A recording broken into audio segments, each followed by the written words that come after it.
Halo pemirsa, berjumpa lagi dengan kami di One News Internasional TV One.com. Berita One News Internasional hari ini bakal membahas soal rekaman warga menangkap momen tsunami menghantam kota Savero, Kuril, Rusia pada Rabu 30 Juli. Dalam video terlihat ombak besar menyapu bangunan dan puing ke daratan menenggelamkan garis pantai. Informasi lainnya adalah kapal induk Amerika Serikat Gerald R. Ford ikut serta dalam latihan bersama 7 negara NATO. Latihan ini bagian dari tahap kedua latihan serangan Neptunus yang digelar NATO.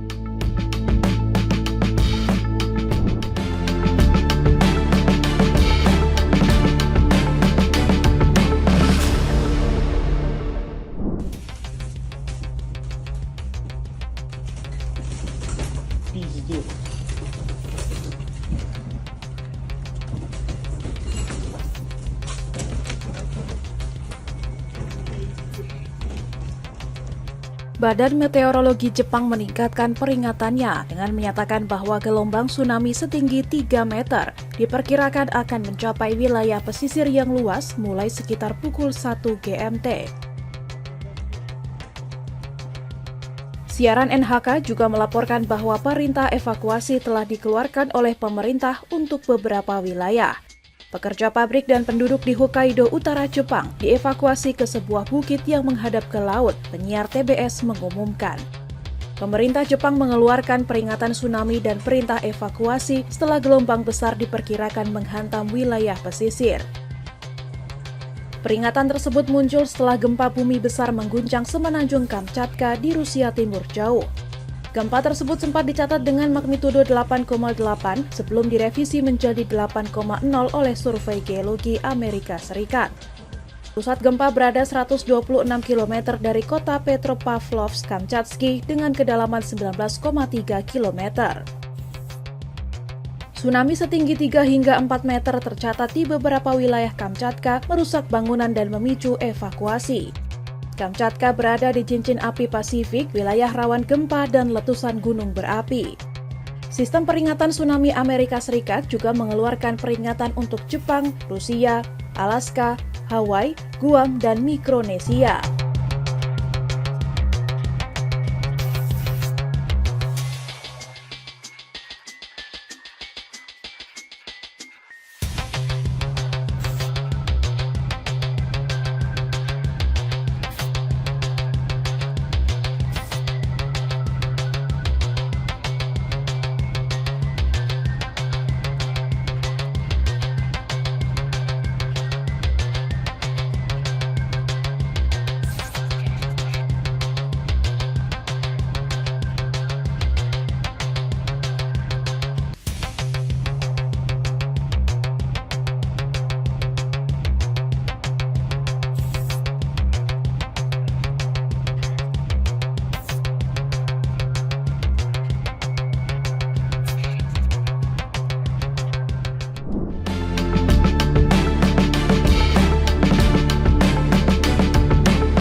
Gempa timur jauh Rusia Rabu dini hari memicu peringatan tsunami di beberapa wilayah Jepang, Alaska, dan Hawaii.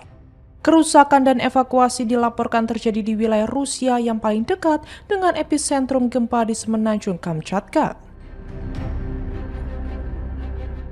Pusat Peringatan Tsunami Pasifik menyatakan bahwa gelombang setinggi 1 hingga 3 meter di atas permukaan air pasang mungkin terjadi di beberapa wilayah pesisir Hawaii, Chili, Jepang, dan Kepulauan Solomon. Gelombang setinggi lebih dari 3 meter mungkin terjadi di beberapa wilayah pesisir Rusia dan Ekuador. Badan Meteorologi Jepang mengeluarkan peringatan tsunami untuk pesisir Pasifik Jepang dengan menyatakan bahwa gelombang setinggi 3 meter dapat tiba di sepanjang pesisir utara Jepang kurang dari setengah jam setelah peringatan dikeluarkan. Pusat Peringatan Tsunami Pasifik menyatakan bahwa gempa tersebut telah menghasilkan tsunami yang dapat menyebabkan kerusakan di sepanjang garis pantai di seluruh kepulauan Hawaii. Gempa yang terjadi pada pukul 8.25 waktu Jepang memiliki magnitudo awal 8,0 menurut seismolog Jepang dan Amerika Serikat. Jepang dan Survei Geologi Amerika Serikat kemudian memperbarui pengukuran mereka menjadi 8,7 magnitudo dan USGS menyatakan gempa terjadi pada kedalaman 19,3 km atau 12 mil. Gempa tersebut berjarak sekitar 250 km atau 160 mil dari Hokkaido, pulau paling utara dari 4 pulau besar Jepang dan hanya terasa sedikit menurut televisi NHK Jepang. Kantor berita TASS Rusia melaporkan dari kota terbesar di dekat epicentrum, Petropavlovsk-Kamchatsky, bahwa banyak orang berlarian ke jalan tanpa sepatu atau pakaian luar. Lemari-lemari di dalam rumah roboh, cermin-cermin pecah, mobil-mobil bergoyang di jalan, dan balkon-balkon di gedung-gedung bergetar hebat. Pusat Peringatan Tsunami Nasional yang berbasis di Alaska mengeluarkan peringatan tsunami untuk sebagian kepulauan Aleut, Alaska, dan peringatan untuk sebagian pantai barat termasuk California, Oregon, Washington, dan Hawaii. Pada awal Juli 5, gempa bumi dahsyat yang terbesar berkekuatan 7,4 skala Richter melanda laut dekat Kamchatka. Gempa terbesar terjadi pada kedalaman 20 km dan berada 144 km di sebelah timur kota Petropavlovsk-Kamchatsky yang berpenduduk 180.000 jiwa.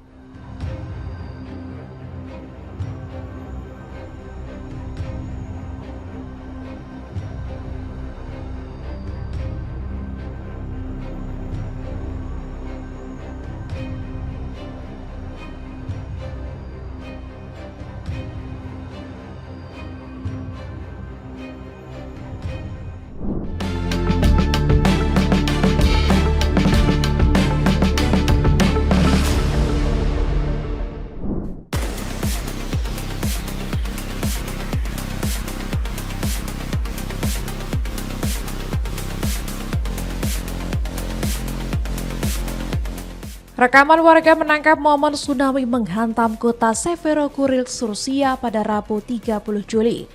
Tsunami terjadi usai gempa berkekuatan magnitudo 8,7 mengguncang lepas pantai semenanjung Kamchatka. Dalam video terlihat ombak besar menyapu bangunan dan puing ke daratan menenggelamkan garis pantai. Gempa tersebut memicu peringatan tsunami dan evakuasi di wilayah sekitar Samudra Pasifik. Sejumlah warga di wilayah terpencil Rusia dilaporkan mengalami luka-luka akibat gempa dan tsunami. Jepang juga memerintahkan evakuasi di pesisir timurnya, mengingat sejarah tsunami 2011 silam.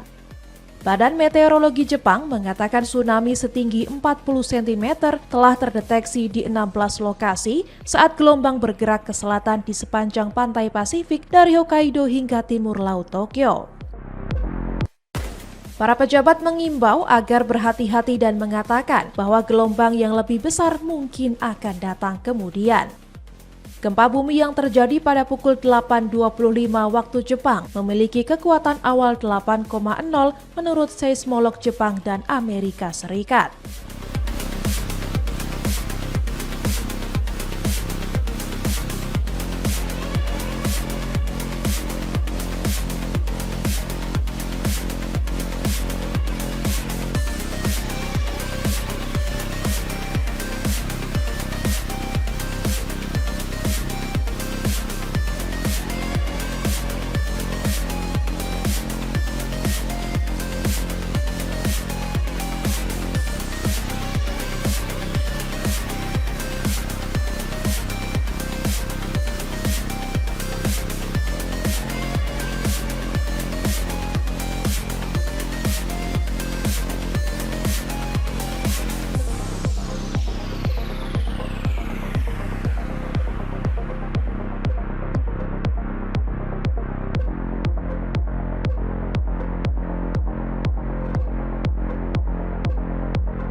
Gelombang tsunami menghantam kota pesisir Severokurilsk, menyeret puing-puing dan bangunan hingga ke daratan. Garis pantai kota itu dilaporkan sempat terendam sepenuhnya oleh air laut. Reuters memverifikasi rekaman tersebut dengan mencocokkan bentuk bangunan dan kontur wilayah dengan citra satelit.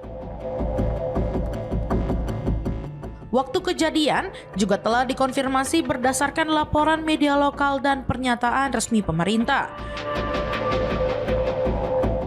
Guncangan besar ini turut memicu peringatan evakuasi di sejumlah kawasan lain di sekitar Samudra Pasifik. Sejumlah warga di wilayah terpencil Rusia mengalami luka-luka ringan. Pemerintah Jepang yang sebelumnya dilanda bencana tsunami besar pada 2011 juga menginstruksikan evakuasi di sepanjang pesisir timur sebagai langkah antisipasi.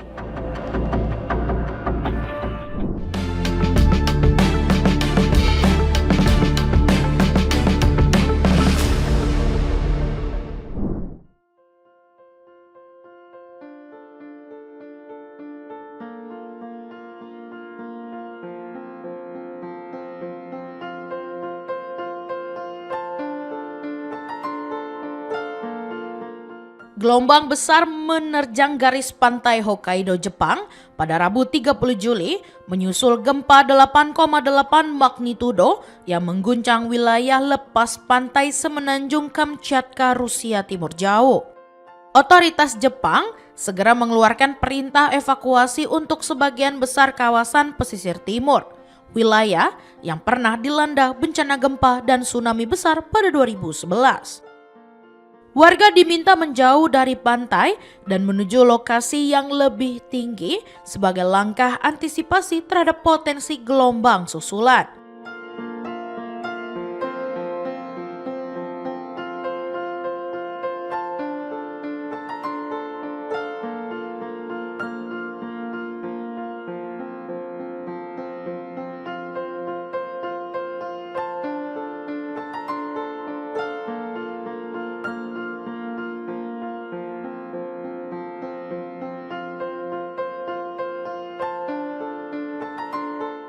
Badan Meteorologi Jepang menaikkan level peringatan tsunami dan memproyeksikan gelombang setinggi hingga 3 meter dapat melanda sejumlah wilayah pesisir. Peringatan itu dirilis tak lama setelah gelombang pertama terpantau mendekati daratan. Kondisi darurat melanda kota-kota pesisir sepanjang Pasifik Jepang.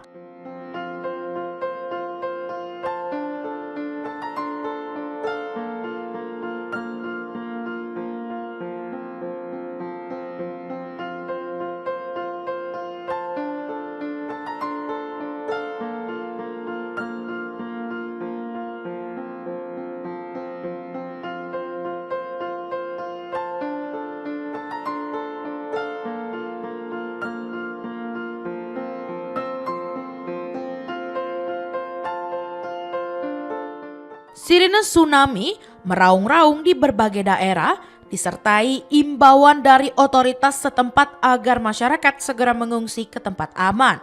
Semenanjung Kamchatka dan kawasan Rusia Timur berada di sabuk cincin api Pasifik, zona seismik aktif yang kerap dilanda gempa kuat dan letusan gunung api.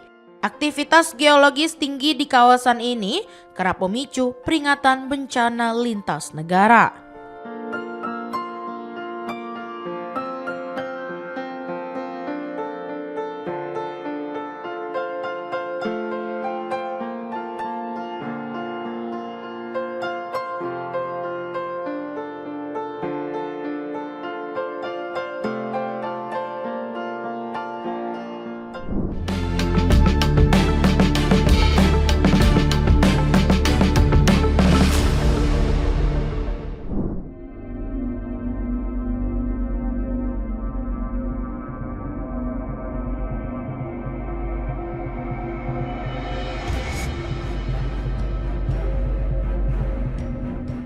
Ketegangan antara Rusia dan Ukraina kembali meningkat seiring klaim Moskow yang menyatakan telah melancarkan serangan terhadap sejumlah fasilitas militer Ukraina.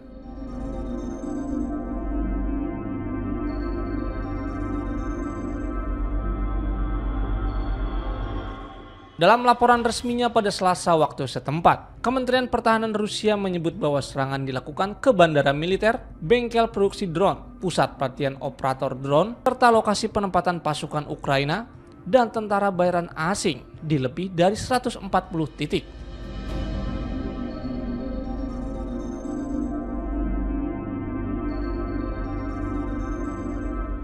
Rusia juga mengklaim berhasil merebut 2 wilayah strategis, yaitu Temirovka di Zaporizhzhia dan Novoukrainka di Donetsk.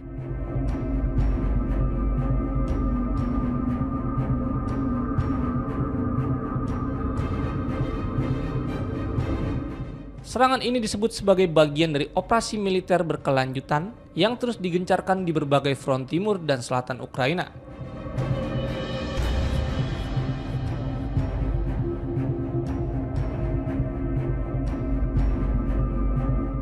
Sementara itu, Staf Umum Angkatan Bersenjata Ukraina melaporkan bahwa pasukan Rusia semakin intens menggunakan bom terpandu udara.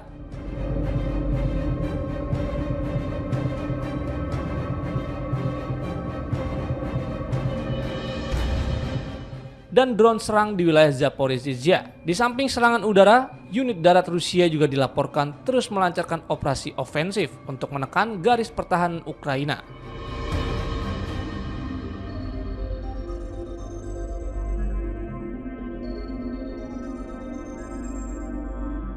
Meski demikian, pihak Ukraina menyatakan telah memahami pola serangan militer Rusia dan kini sedang memperkuat efektivitas tempur pasukannya.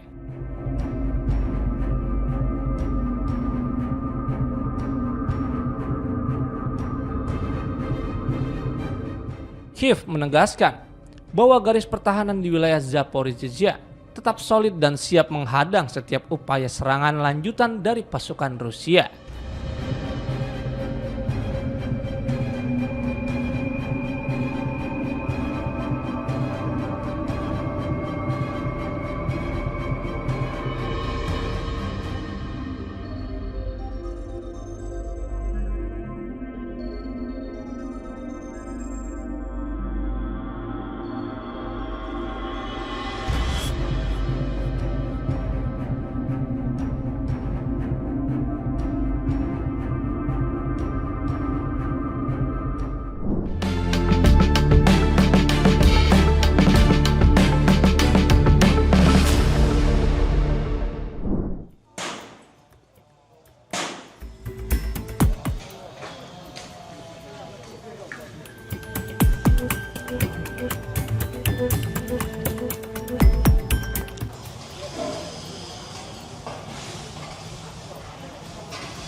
Serangan rudal Rusia di Kamiansk, Ukraina, menewaskan 3 orang pada Selasa dini hari 29 Juli. Korban termasuk seorang wanita hamil berusia 23 tahun bernama Diana, ungkap Presiden Zelensky.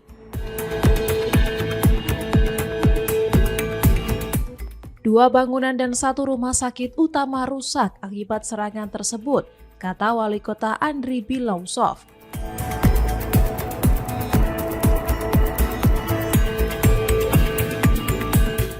Bangsal bersalin juga ikut terdampak karena berada di dalam kompleks rumah sakit nomor 9.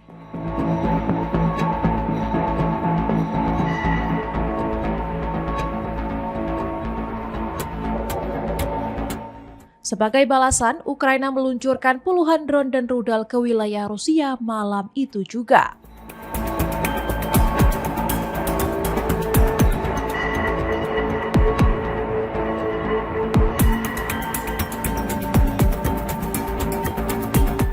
Target serangan Ukraina meliputi pangkalan udara, infrastruktur militer, dan depot bahan bakar.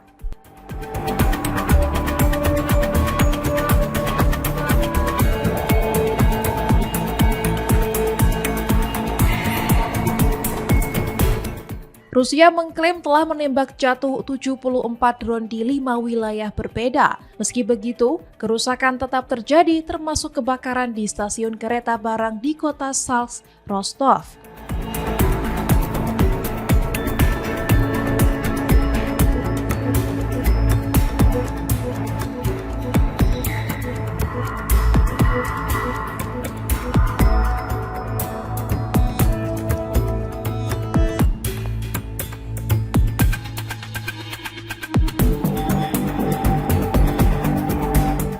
Operasional rel kereta terganggu akibat puing-puing drone yang jatuh.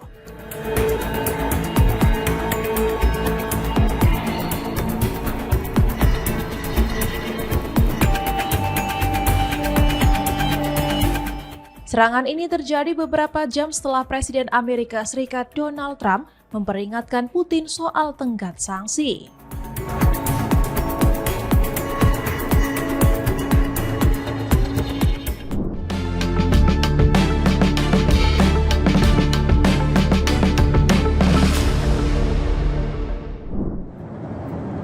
Hello, everybody. I hope you had a good time in beautiful Scotland. Mr. President, yesterday you mentioned that you would change the Russia deadline.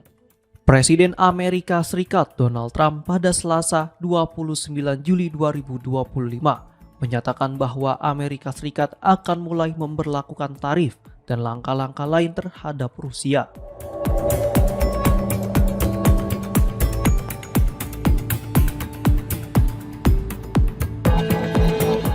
Sepuluh hari dari sekarang jika Moskow tidak menunjukkan kemajuan dalam mengakhiri perang yang telah berlangsung lebih dari 3 tahun di Ukraina. Trump sebelumnya mengumumkan pada Senin 28 Juli 2025 bahwa ia mempercepat tenggat waktu awal selama 50 hari yang ia tetapkan sebulan lalu menjadi hanya 10 hingga 12 hari. Pada Selasa, dirinya mengatakan kepada wartawan bahwa dirinya belum menerima tanggapan dari Rusia.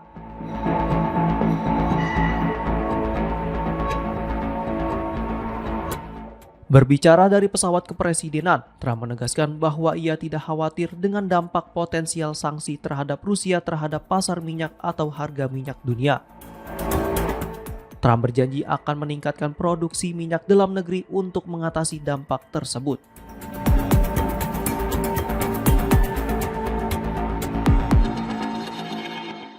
Meski sebelumnya pernah menyatakan memiliki hubungan baik dengan Presiden Vladimir Putin, Trump kini semakin frustasi karena Moskow menolak menyepakati gencatan senjata. Tenggat waktu terbaru ini menunjukkan bahwa Trump siap menjalankan ancaman sanksinya setelah sebelumnya ragu-ragu.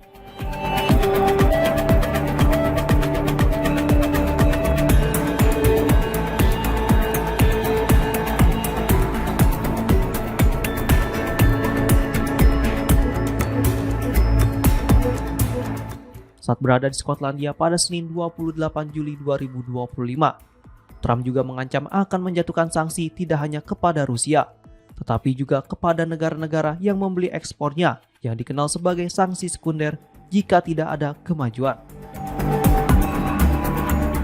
Menteri Keuangan Amerika Serikat Scott Bessent mengatakan kepada wartawan bahwa dirinya telah membahas sanksi sekunder ini dengan pejabat Cina selama 2 hari perundingan bilateral pekan ini.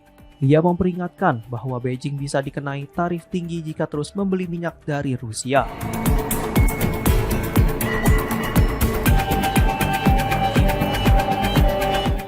Dalam sebuah unggahan di platform X, mantan Presiden Rusia Dmitry Medvedev yang merupakan sekutu dekat Putin menyebut bahwa Trump sedang memainkan permainan ultimatum yang bisa memicu perang yang melibatkan Amerika Serikat.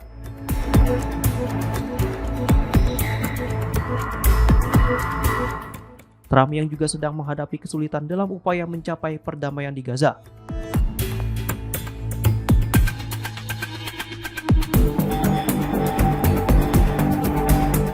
Sebelumnya mengklaim dirinya berperan dalam meredakan konflik antara India dan Pakistan serta Rwanda dan Kongo.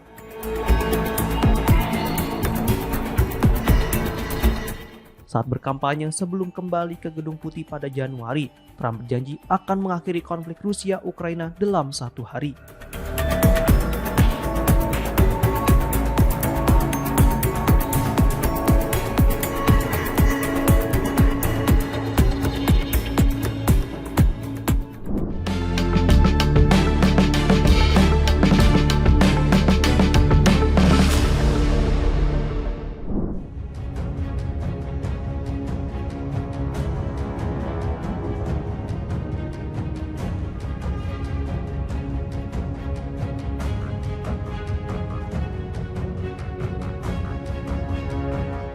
Korea Utara memperingatkan kepada Amerika Serikat untuk tidak memaksakan denuklerisasi.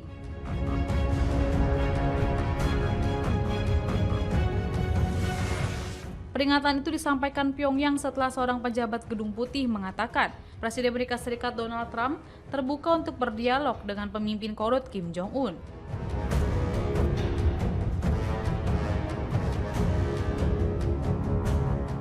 Melansir AFP, peringatan terhadap Amerika Serikat itu dilontarkan oleh Kim Yo Jong, adik perempuan Kim Jong-un, yang beberapa waktu terakhir merilis pernyataan-pernyataan bernada keras, terutama untuk negara tetangga mereka, Korea Selatan.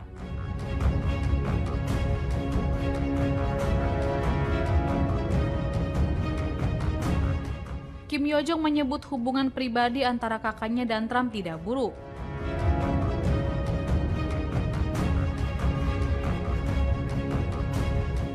Ia juga memperingatkan bahwa hubungan tersebut tidak boleh dimanfaatkan untuk memenuhi tujuan denuklerisasi dalam perundingan di masa mendatang jika memang ada.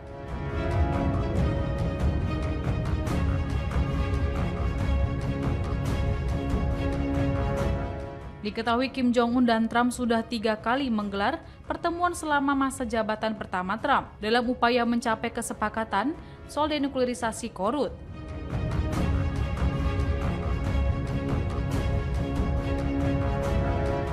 Namun, sejak pertemuan kedua yang digelar di Vietnam pada tahun 2019 lalu, berujung kegagalan menyepakati imbalan yang akan didapatkan Pyongyang, otoritas korut justru mempercepat program nuklirnya.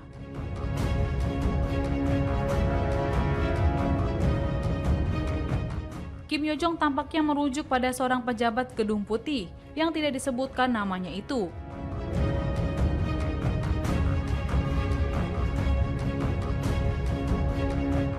Mengutip kantor berita Korsel Yonhap, mengatakan bahwa Trump tetap terbuka untuk berdialog dengan pemimpin Kim guna mewujudkan Korea Utara yang sepenuhnya terdenuklerisasi.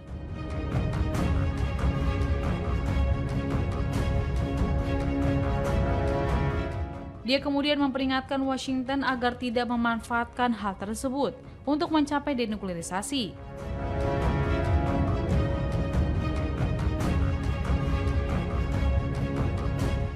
Jika digunakan untuk tujuan tersebut, tegas Kim Yo Jong, maka itu bisa diartikan sebagai penghinaan terhadap pihak lainnya.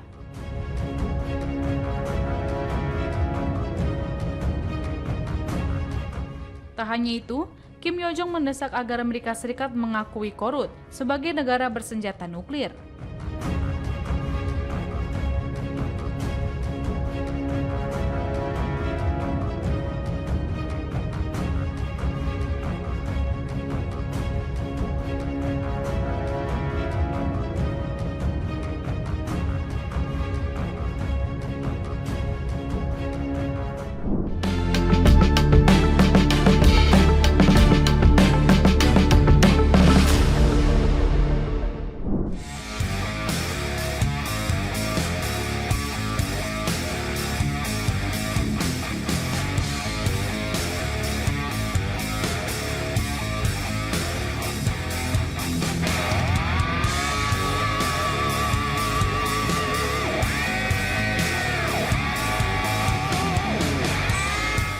Kapal induk Amerika Serikat Gerald R. Ford ikut serta dalam latihan bersama 7 negara NATO.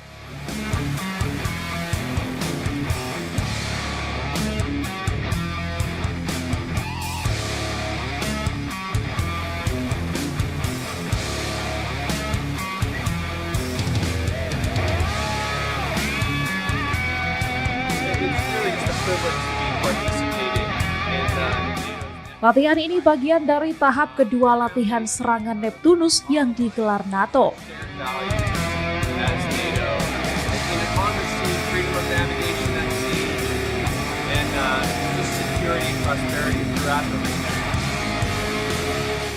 Fokus utama latihan adalah integrasi kekuatan militer negara-negara anggota NATO.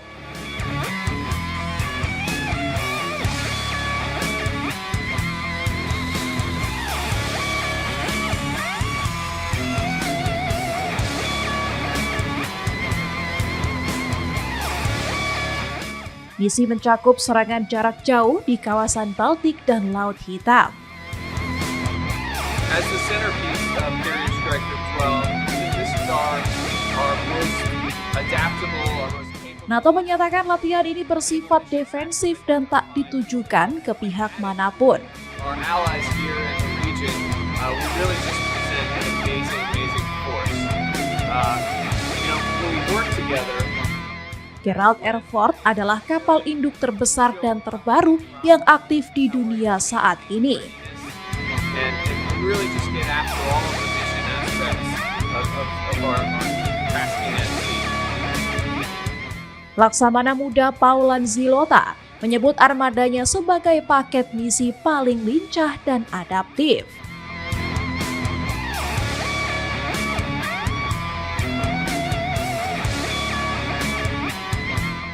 Latihan bertujuan menjaga kebebasan navigasi dan manuver di wilayah NATO.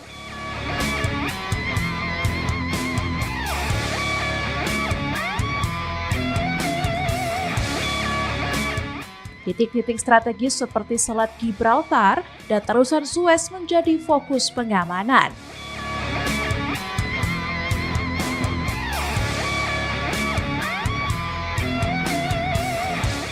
Pasukan dari Finlandia, Yunani, Italia, dan Prancis terlibat dalam operasi laut dan udara.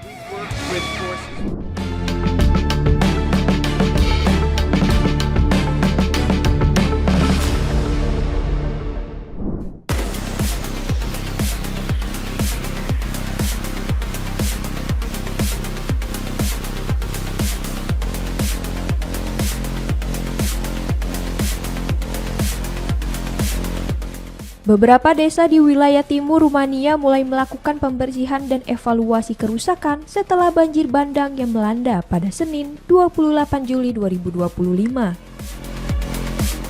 Banjir tersebut menewaskan sedikitnya 3 orang dan menyebabkan kerusakan parah pada rumah serta infrastruktur. Menurut Badan Penanggulangan Darurat, hujan deras disertai angin kencang melanda 25 desa di 9 kabupaten. Kabupaten Neam dan Suceava menjadi yang paling terdampak dengan 2 sungai yang meluap dan memaksa ratusan warga mengungsi. Semua akses menuju desa Brosteni di Suceava terputus akibat banjir. Korban tewas terdiri atas seorang pria berusia 66 tahun serta 2 perempuan lanjut usia, masing-masing berumur 85 dan 83 tahun. Evakuasi jenazah dilakukan menggunakan alat berat di dasar sungai. Kementerian Lingkungan Hidup melaporkan beberapa sungai mencapai titik tertinggi dalam sejarah, sementara perbaikan darurat pada jembatan yang ambruk telah dimulai.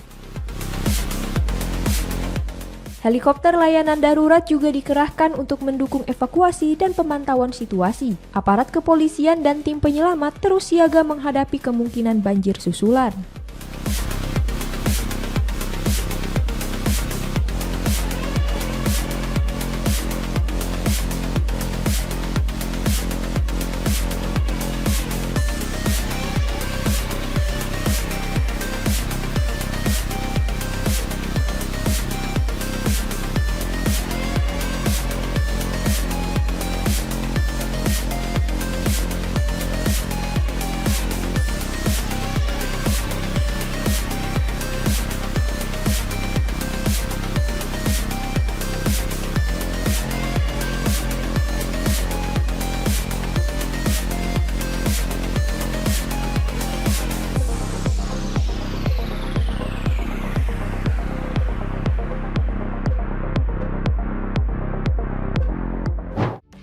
Demikian informasi yang dapat kami sampaikan pemirsa. Terima kasih telah bergabung bersama kami. Sampai jumpa di One News Internasional berikutnya. Setiap Senin sampai Jumat pukul 8 malam hanya di kanal YouTube TV One News.com.